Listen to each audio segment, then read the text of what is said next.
La colère des romans à la une de cette matinale. Les annonces du Conseil fédéral ne passent pas de ce côté de la Sarine. Restaurants, magasins, centres de loisirs, tout pourrait fermer à 19h dès samedi. C'est un couvre-feu qui ne dit pas son nom.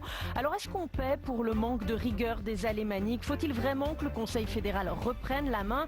Et ces mesures, est-ce qu'elles vont suffire à inverser la tendance? Alain Berset, l'invité de David Berger ce matin, il nous répondra dans une petite demi-heure.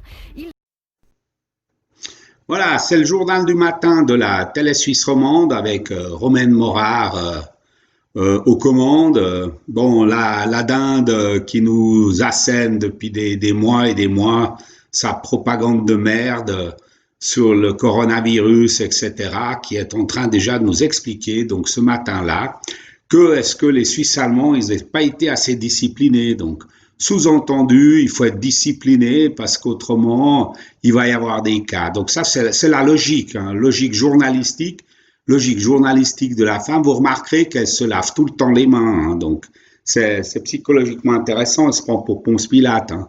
Je vous raconte des bourdes, je vous raconte des bobards, des mensonges, mais je m'en lave les mains parce que c'est ce qu'on me demande de faire.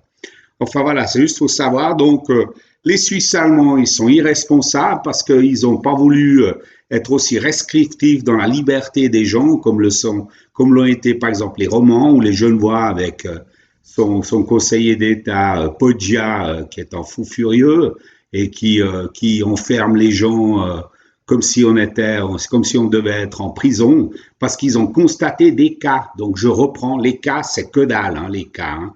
Ce sont simplement des gens qui testent sans fin, qui se font tester parce qu'ils ont peur.